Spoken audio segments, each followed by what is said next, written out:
하나님 주시는 말씀 같이 보겠습니다. 로마서 8장 28절 말씀입니다. 로마서 8장 28절, 우리 한 절 말씀 잘 아는 말씀인데요. 우리 같이 읽도록 하겠습니다. 시작. 우리가 알거니와 하나님을 사랑하는 자, 곧 그 뜻대로 부르심을 입은 자들에게는 모든 것이 합력하여 선을 이루느니라. 아멘. 누구에게나 꿈이 있습니다. 그리고 미래에 대한 계획이 있습니다.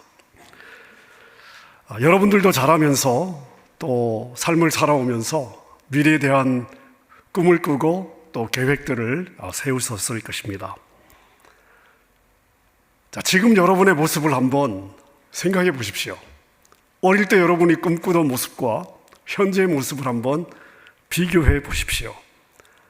아니면 5년 전에 그렸던 여러분의 계획과 오늘의 여러분의 삶을 한번 생각해 보십시오. 자, 우리가 살다 보면 내가 이해할 수 없는 일들을 만날 때가 많이 있습니다. 인생은 내가 의도한 대로 되지 않습니다. 내가 계획한 대로 되지 않습니다. 내가 꿈꾸던 대로 움직여지지 않습니다. 우리가 살다 보면 때로는 너무 기가 막히고 그리고 속이 터질 것 같고 그래서 인생을 놓고 싶은 그러한 때들도 많이 있습니다. 자, 여러분들이 성경을 읽으시면서 우리 신앙의 선배들, 우리 성경의 인물들 중에서 자신도 도저히 이해할 수 없는 어려움을 겪은 사람 하면 누가 생각이 나십니까? 자, 누가 생각이 나십니까? 네, 다들 요셉이라고 말씀하시는 것 같습니다. 아마 대표적인 사람이 요셉일 것 같습니다. 여러 우리 인물들이 있지만 가장 대표적인 인물하면 아마 요셉을 다 떠올리실 것 같습니다. 자, 요셉의 이야기가 창세기 37장부터 50장까지 성경에 기록이 되어 있습니다. 요셉은 야곱의 12아들 중 11번째죠. 11번째 아들로 태어났습니다. 아버지의 사랑을 많이 받았습니다.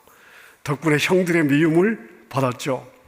자, 그러다가 형들에 의해서 애굽의 노예로 팔려가게 되고 오랜 동안 노예 생활 그리고 노예로서 섬겼던 주인 아주머니의 미움을 받아서 유혹을 거절한 죄로 또 오랜 기간 감옥 생활을 했습니다.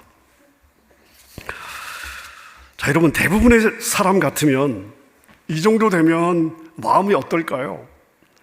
아마 이 사람은 원한에 똘똘 사무친 그러한 삶이 되지 않았을까요? 자, 그런데 요셉이 애굽의 국무총리가 되어 형들을 만났을 때 이렇게 이야기를 합니다. 당신들은 나를 해하려 하였으나 하나님은 그것을 선으로 바꾸사 오늘과 같이 만민의 생명을 구원하셨다. 자, 보통 사람들 같으면 형들을 만났을 때 뭐라고 이야기를 했을까요? 아무리 동생이 미운들 어떻게 동생을 팔아먹을 수 있냐? 내가 그동안 어떻게 살았는지 아냐?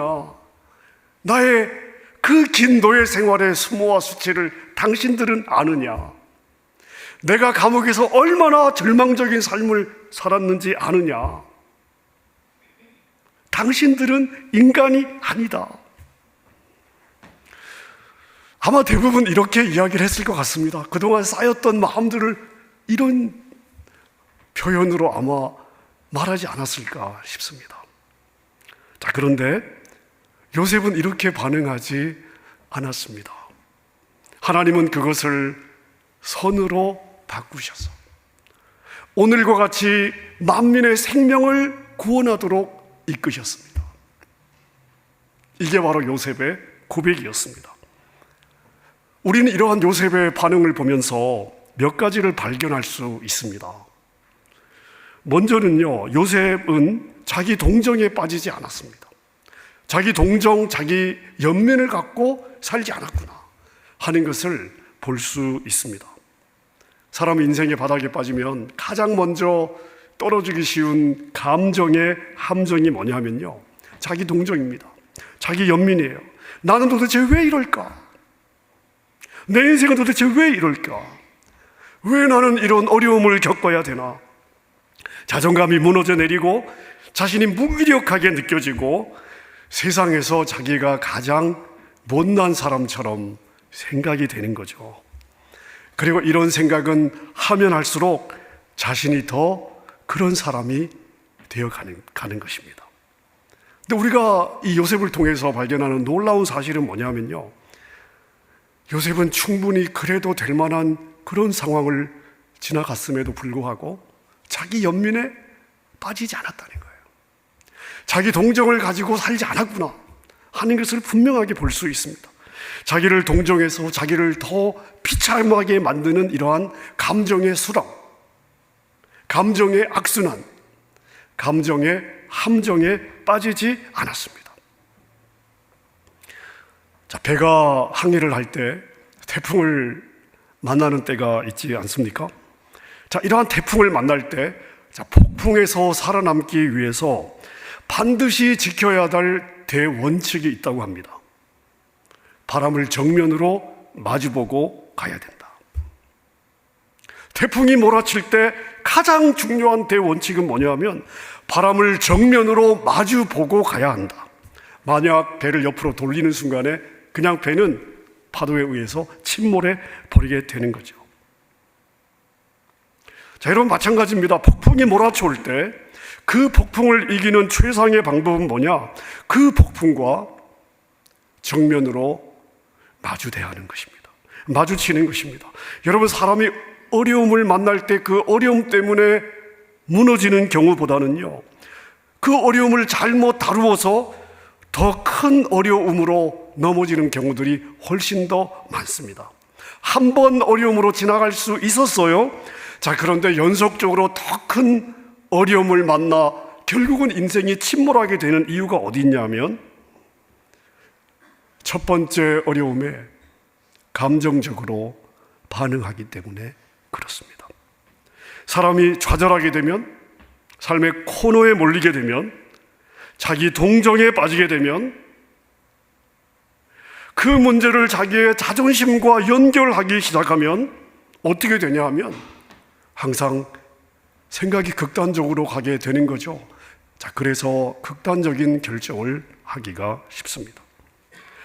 이건 아닌데, 이건 아닌데, 이건 아닌데 하는 이성의 소리가 분명히 안에 있음에도 불구하고 그냥 그 감정, 이 드라이브에 이기지 못하고 극단적인 판단과 결정으로 수습하기 어렵게 만들어 놓는 경우들이 너무나 많습니다. 예를 들어 잠시의 감정을 이기지 못하고 사표를 던진다든지, 잠시의 감정을 이기지 못하고 배우자에게 극단적인 말을 뱉고 이혼하겠다고 난리를 피운다든지. 여러분, 그래서 제가 여러분에게 강조하는 거 있지 않습니까? 힘들 때, 어려울 때, 감정이 다운되어 있을 때, 또는 감정이 격동되어 있을 때 어떤 중요한 결정도 내려서는 안 된다. 자기 연민에 빠지지 않았던 요셉을 우리는 말씀을 통해 볼 수 있습니다. 자, 이 요셉의 반응을 통해 우리가 볼 수 있는 또 다른 한 가지는요, 요셉의 마음에 미움이나 증오심이 없습니다. 자기를 그토록 어려움에 빠지게 했던 형제들에 대해서 요셉의 마음에 미움이나 증오심이 없습니다. 원망이 없습니다. 자, 요셉이 국무총리가 된 이후에 형들이 애굽에 곡식을 가지러 오지 않습니까? 자, 만나게 되죠. 자, 형들은 자기 앞에 있는 애굽의 국무총리가 자기들이 팔아먹었던 동생 요셉인 줄 전혀 알지 못하는 거죠. 자, 그러다가 요셉이라는 것을 알았을 때 얼마나 놀랬겠습니까? 얼마나 두려웠겠습니까? 자, 그런데 놀라운 사실은 요셉의 마음에 그 형들에 대하여 미움이나 증오심을 찾아볼 수가 없습니다. 원망의 마음을 찾아볼 수가 없습니다. 여러분, 여러분이 살아오면서 여러분에게 손해를 끼친 사람이 있죠? 여러분을 아프게 한 사람들이 있을 겁니다. 아, 저 사람하고는 만나지 않았더라면 내 인생이 덜 꼬였을 텐데. 분명히 이러한 만남이나 이러한 상황들이 있을 것입니다. 회복할 수 없는 손해를 끼친 사람들이 있을 것입니다. 자, 그 사람들을 향해서 여러분은 어떤 감정을 가지고 계십니까? 인간이기 때문에 미움과 증오심이 전혀 생기지 않을 수는 없겠죠. 자, 미움과 증오심이 내 안에서 올라올 때 여러분은 그 감정을 어떻게 다루십니까? 여러분, 요셉을 보십시오. 마음에 품지 않았습니다. 어떻게 그것이 가능했을까요? 하나님을 신뢰했기 때문이죠. 하나님이 자신의 끝을 책임져 줄 것에 대한 믿음이 있습니다. 여러분, 여기에 역전의 비결이 있습니다. 나에게 손해를 끼치고 나에게 피해를 주고 나에게 아픔을 준 그 사람을 미워하고 증오해도 나에게는 사실상 아무런 유익이 없습니다. 이때 우리가 무엇을 해야 됩니까? 주님을 바라봐야죠. 하나님, 제가 어려움을 겪고 있습니다. 주님, 제가 이 일로 아픔을 겪고 있습니다. 아버지, 이 문제를 맡아주세요. 하나님은 이 문제를 통해 나를 다듬으시고 연단시키기를 원하십니다. 하나님은 이 문제를 통해 나를 키워가시고 성장시켜 가시기를 원하십니다. 여러분, 우리 하나님은 소망 없는 상황을 역전시키는 하나님이십니다. 아멘입니까? 자, 그래서 우리가 이해할 수 없는 이러한 어려움을 만날 때, 상황을 지나가야 할 때, 도저히 내 삶이 이해가 되지 않을 때 적용해야 될 몇 가지 원리들을 기억했으면 좋겠습니다. 자, 삶이 이해가 되지 않을 때 우리가 기억해야 될 첫 번째 원리가 있습니다. 하나님의 계획을 신뢰하는 거예요. 자녀를 향한 아버지의 계획은 항상 선한 것입니다. 자녀를 향한 부모의 계획은요, 항상 선한 것입니다. 자녀를 향한 인간 부모의 마음도, 계획도 항상 선한 것입니다. 그 부모의 계획 때문에 자녀들이 잠시 어려움을 겪을 수 있어요. 마음의 힘듦을 겪을 수 있습니다. 그 나이에. 그러나 그 자녀를 향한 부모의 계획은요, 항상 그 자녀를 향한 부모의 선한 마음에서 시작이 되는 거죠. 하물며 너희 하늘 아버지는, 예수님이 말씀하시지 않으십니까? 여러분, 이게 바로 오늘 우리가 읽은 로마서 8장 28절의 말씀입니다. 우리가 알거니와 하나님을 사랑하는 자 곧 그 뜻대로 부르심을 입은 자들에게는, 저와 여러분들이죠, 모든 것이 합력하여 선을 이루느니라. 여러분, 여기서 선은요, 최상의 것이라는 의미를 가지고 있습니다. 이 원어의 의미가요, 최상의 것, the best.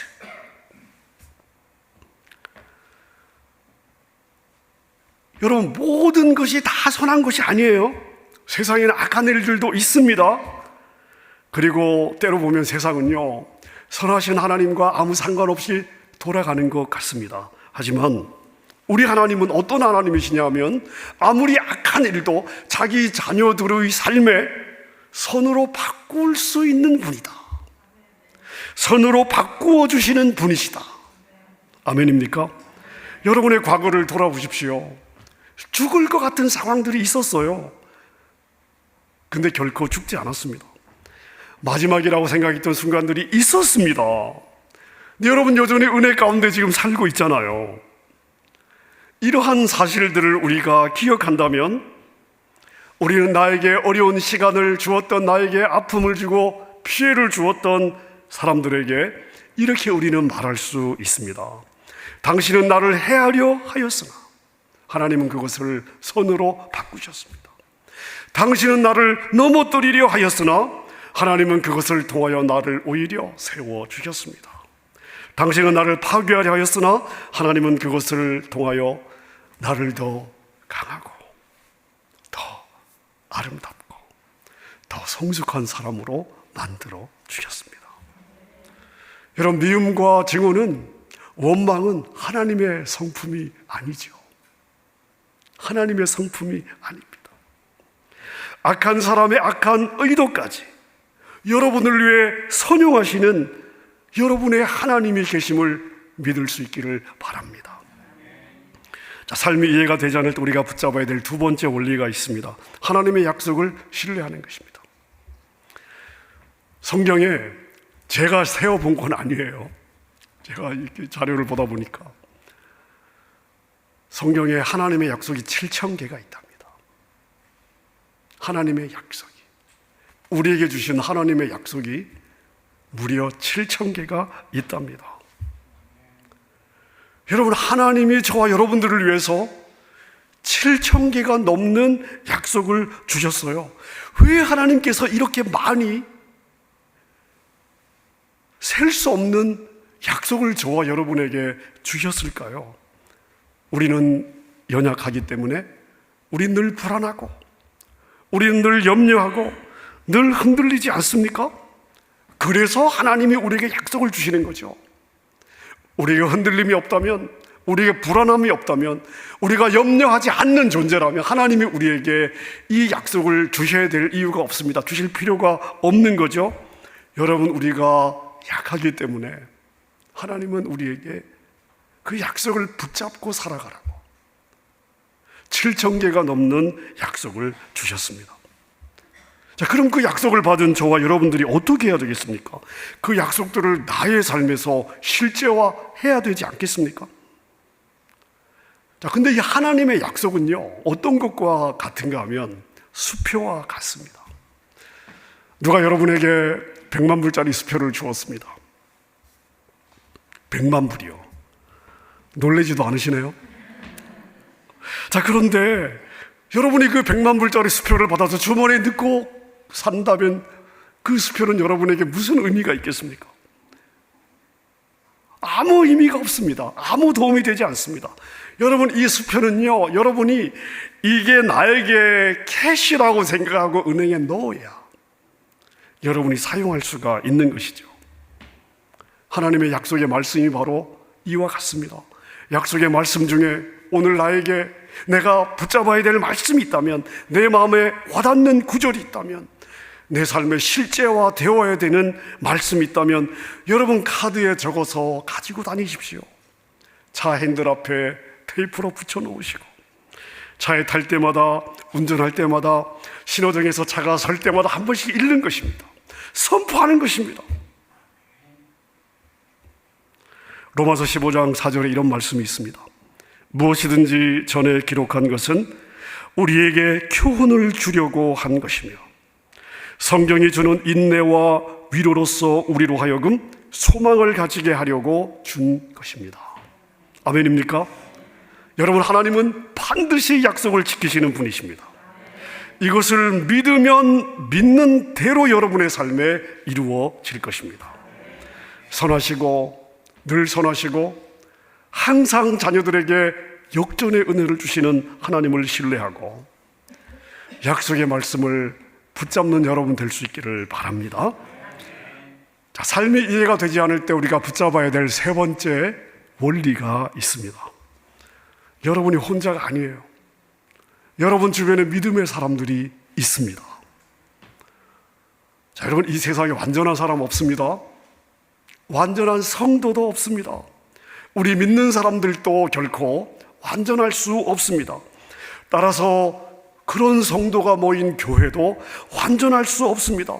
여러분, 이 지상의 교회는요, 죄인들의 모임이기 때문에 흠이 많습니다. 부족한 게 많습니다. 자, 이런 불완전성에도 불구하고 교회는 그 안에 하나님이 계시기 때문에 서로 웃고 울고 짐을 나누고 주님의 사랑을 실천하는 그러한 성도들로 인하여 서로 사랑하고 돌봐주고 격려하고 세워주는 것입니다. 우리 교회는 주중에 다락방으로 성도들의 모임이 있습니다. 말씀을 넣고 삶을 나누는 그러한 교제의 시간입니다. 다락방이 여러분의 이야기를 들어주고 위에서 마음을 나누고 함께 기도하는 믿음의 동지들이 있습니다. 여러분, 제가 해외 생활 35년입니다. 이민 생활 다 바쁘고요. 다 빡빡해요. 여기 있는 분들 별로 없습니다. 남의 이야기를 들어주는 여유를 가진 사람 거의 없습니다. 여러분, 교회 공동체 외에 우리의 삶을 편안하게 믿고 나눌 수 있는 공동체를 이 세상에서 우리가 어디서 찾아볼 수 있겠습니까? 물론 수다 떨 수 있습니다. 그러나 마음으로 생명의 말씀으로 권면하고 격려하고, 그리고 실제 내 문제를 풀어주실 수 있는 하나님을 향해 중보하는 모임을 우리가 세상에서 어디서 만날 수가 있겠습니까?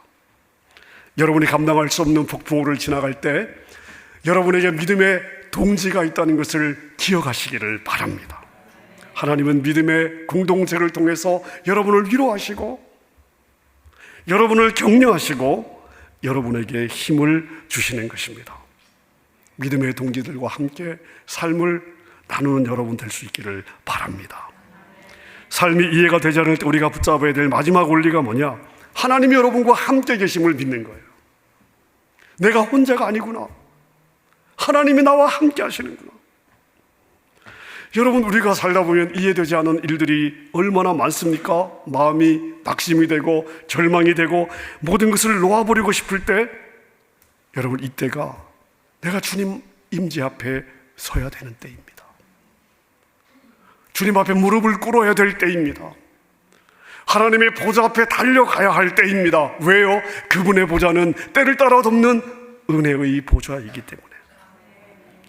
여러분이 주님의 임재 앞에 서는 순간 여러분이 감당할 수 없을 것 같았던 태산 같은 문제들이 작아 보이기 시작할 것입니다. 그리고 깨닫게 되는 거죠. 아, 내가 혼자가 아니구나. 주님이 나와 함께 하시는구나. 주님이 내 삶을 완벽하게 간섭하고 계시구나. 나를 위해 일하고 계시구나. 여러분, 주님의 임재 앞에 설 때 우리는 내 문제를 압도할 만한 은혜를 받게 되는 줄로 믿습니다. 하나님이 나에게 은혜를 부어주세요. 아버지는 자녀를 향해 항상 긍휼의 마음을 가지고 있습니다. 항상 손을 뻗어 붙잡고 계시는데 내가 하나님의 임재 앞에 서야 부어주시는 은혜가 내 것이 되는 것입니다. 어느 상황에서도 자녀를 포기하는 부모는 없습니다. 아멘입니까?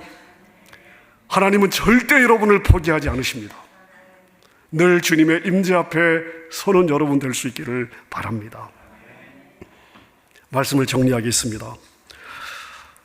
제가 수요일 설교를 창세기를 지금 하고 있잖아요.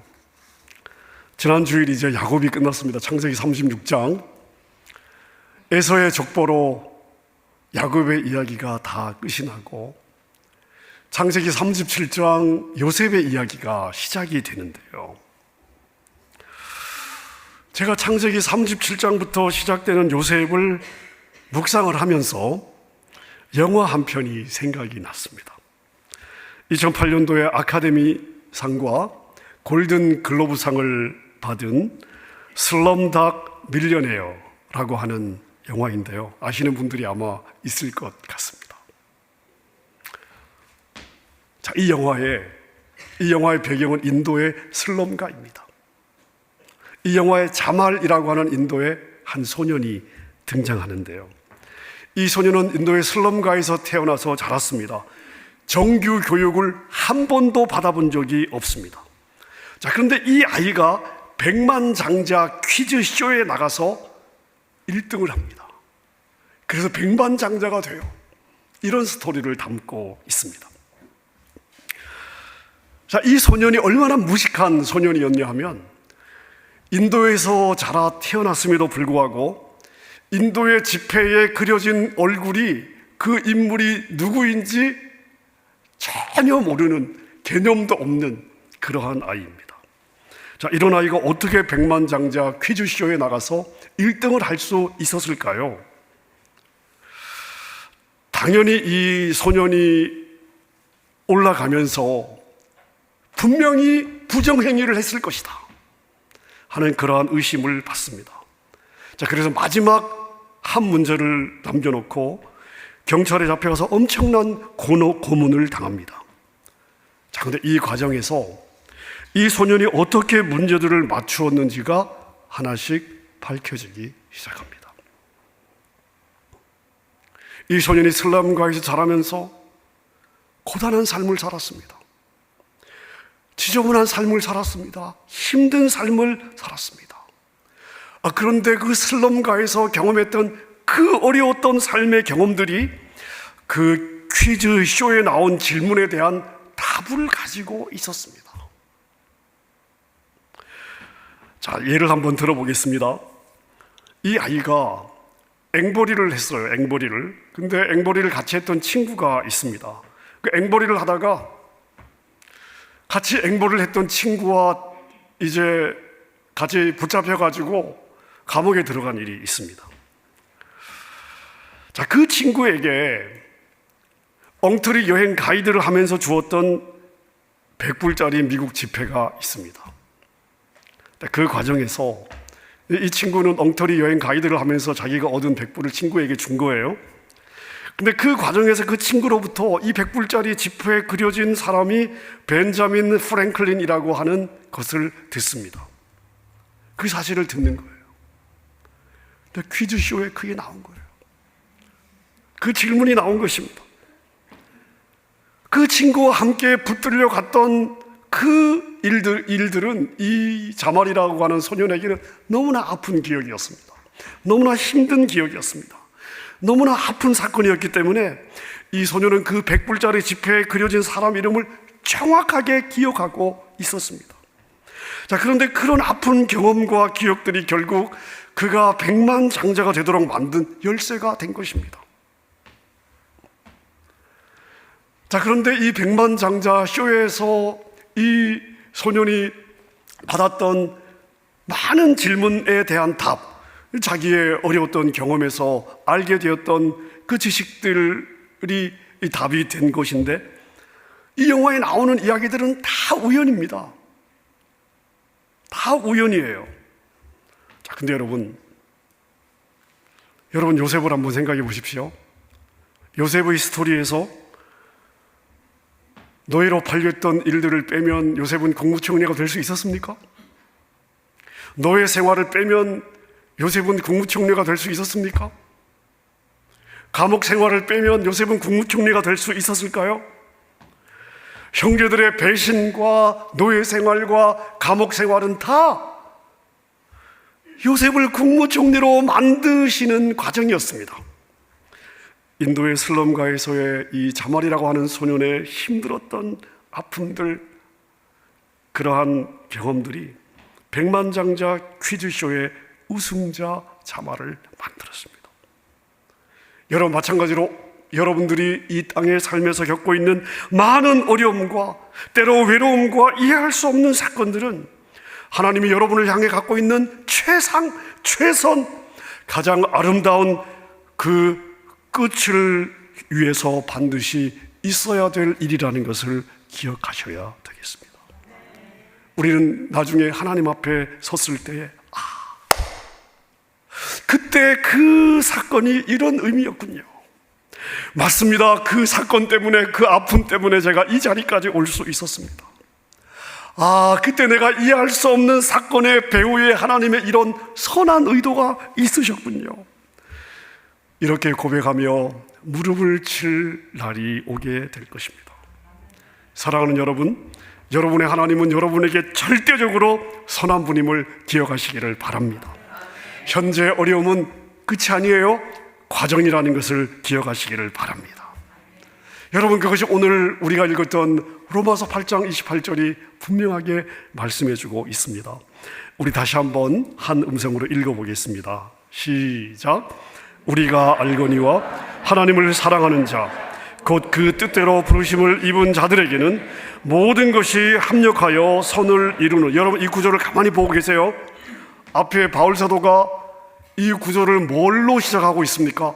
우리가 알거니와. 여러분, 이것을 알고 있으십니까? 알고 계십니까? 아멘입니까? 저와 여러분들이 다 아는 내용이에요. 아는 사실입니다. 어려움을 만났을 때 기억해야 되는 말씀입니다. 사랑하는 여러분, 여러분은 잘 될 수밖에 없는 인생, 아멘입니까? 나는 잘 될 수밖에 없는 인생이라는 것을 믿고 인생의 어떤 어려움 속에서도 승리를 기대하며 전진하는 그러한 여러분의 삶이 될 수 있기를 주님의 이름으로 축원합니다.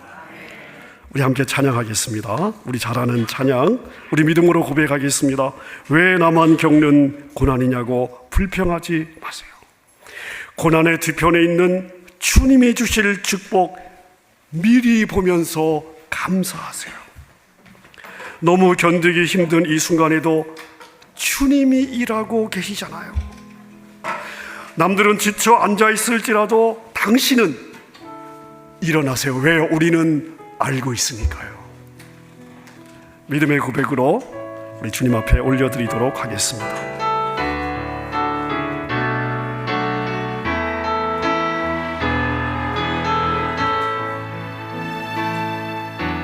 왜 나만 겪는 고난이냐고 불평하지 마세요. 고난의 뒤편에 있는 주님이 주실 축복 미리 보면서 감사하세요. 너무 견디기 힘든 지금 이 순간에도 주님이 일하고 계시잖아요. 남들은 지쳐 앉아 있을지라도 당신만은 일어서세요. 다시 한번 우리 고백합시다. 왜 나만 겪는 왜 나만 겪는 고난이냐고 불평하지 마세요. 고난의 뒤편에 있는 주님이 주실 축복 미리 보면서 감사하세요. 견디기 힘든 지금 이 순간에도 주님이 일하고 계시잖아요. 남들은 지쳐 앉아 있을지라도 당신만은 일어서세요. 힘을 내세요. 힘을 내세요. 주님이 손잡고 계시잖아요.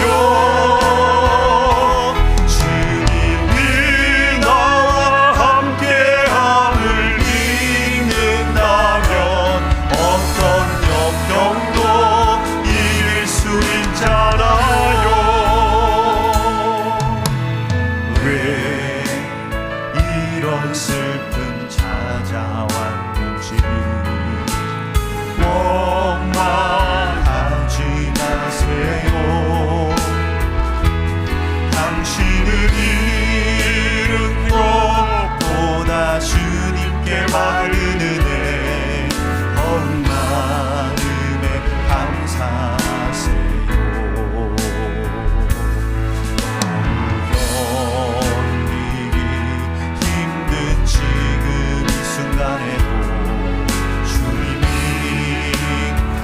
일하고 계시잖아요.